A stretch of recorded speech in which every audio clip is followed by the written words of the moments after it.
This is an interview of Aster Patel with Anie Nunnally, published by East-West Cultural Center in Golden Path, California, 2004, pages 200 to 203. A presence that was solid. Within months, more children came to the ashram in twos and threes. All were about the same age. By the end of the year, Mother said, "We will now start a school." We were about 12 children, 3 teachers, and 1 classroom, and had barely any books. This was December 2nd, 1943. Our joy knew no bounds because it was a new adventure. She organized work for us with teachers who were disciples in the ashram, Shishirda, my mother, and 1 other person. She guided the teachers as to how to teach, not the usual process of teaching. She organized the subjects and followed our work in minute detail, and the teachers sent a report of the work and the children's progress daily. She said at the time, "A teacher has to be in perfect control of himself if he is to guide the children." More children came and more teachers too, who joined the ashram as disciples, and new subjects of study were added.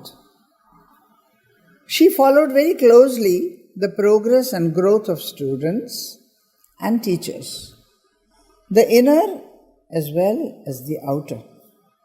At this time, every month or 2, when we went to her, she would say the following words like a direct communication, and these words were, "Find your psychic being, be conscious." These words were like a concrete action from her. She acted on us, little children, with her power of consciousness, recreating our very beings. The 4 days in the year when we had the darshan of Sri Aurobindo and the mother, seated side by side, were of such power and presence that I'd like to share how a growing young person experienced those moments.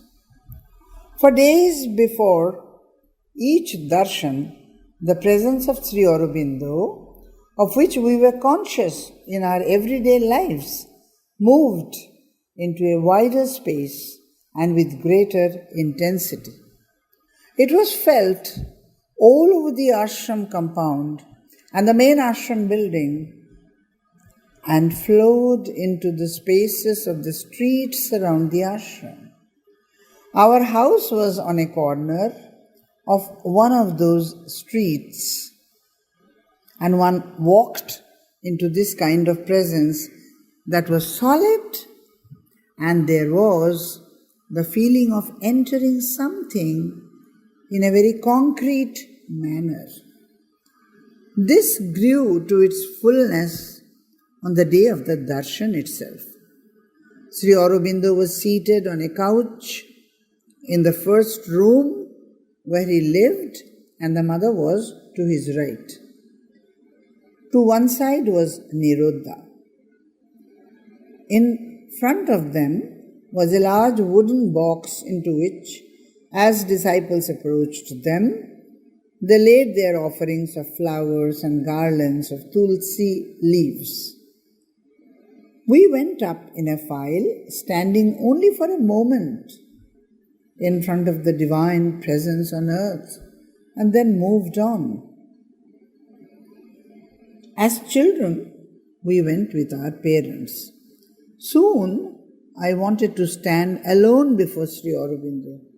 So, I started going on my own.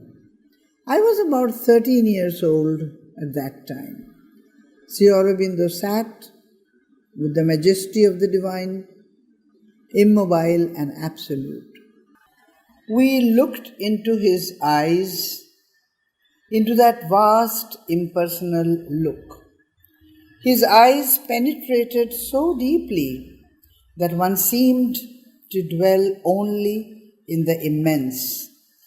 Even as a young person without understanding, without having the proper words to use, it came in very simple words.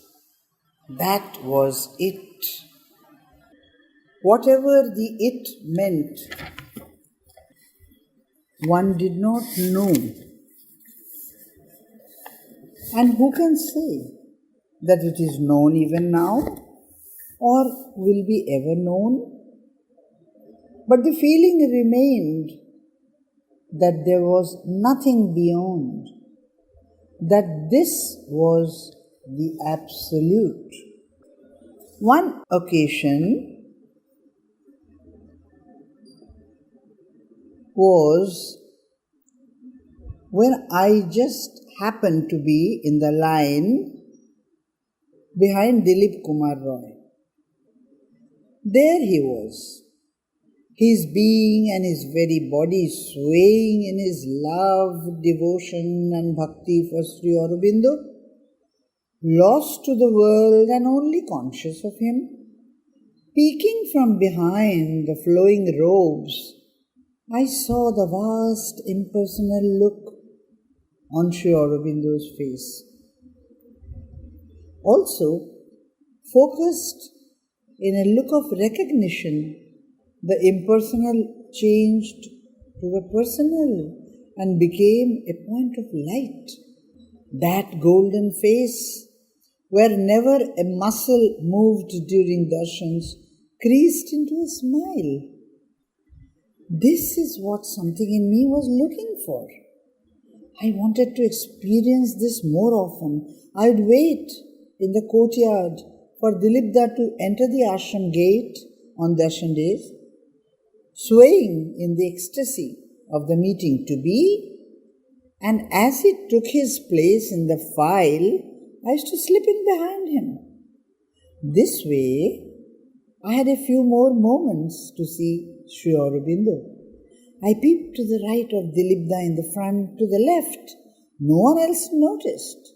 No one else was stepping out of the file. I could see Sri Aurobindo so many more times. And then Dilipda stood in front of them, and I peeped to the right and could see Sri Aurobindo with that look and that smile and feel something of that moment between them. Untouched by time, those moments still hold their power and sweetness for me. Sri Aurobindo Darshan.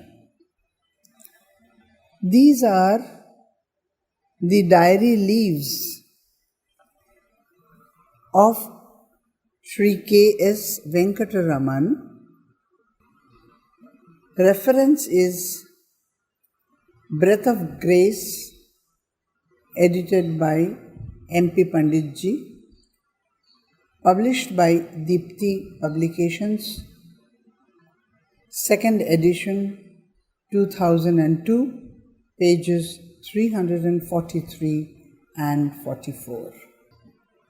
1928, August 13. Recently, S. Dorai Swami gave a copy of Uma Sahasram for Sri Aurobindo's perusal, who seemed to have deeply appreciated it.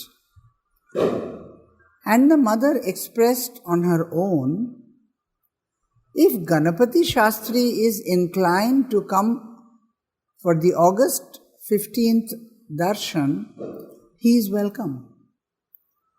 It was communicated to Nana at Tiruvannamalai. Sri Ramana seems to have said, when this suggestion by the mother came unsought by Nana, it must be a Daiva Sankalpam. Nana means father in Telugu, and Vashishta Ganapati Muni was addressed by his devotees and admirers as Nana. Next diary leaf is August 15.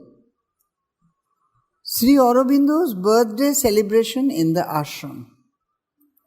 And all of us had the privilege of darshan of the mother and Sri Aurobindo.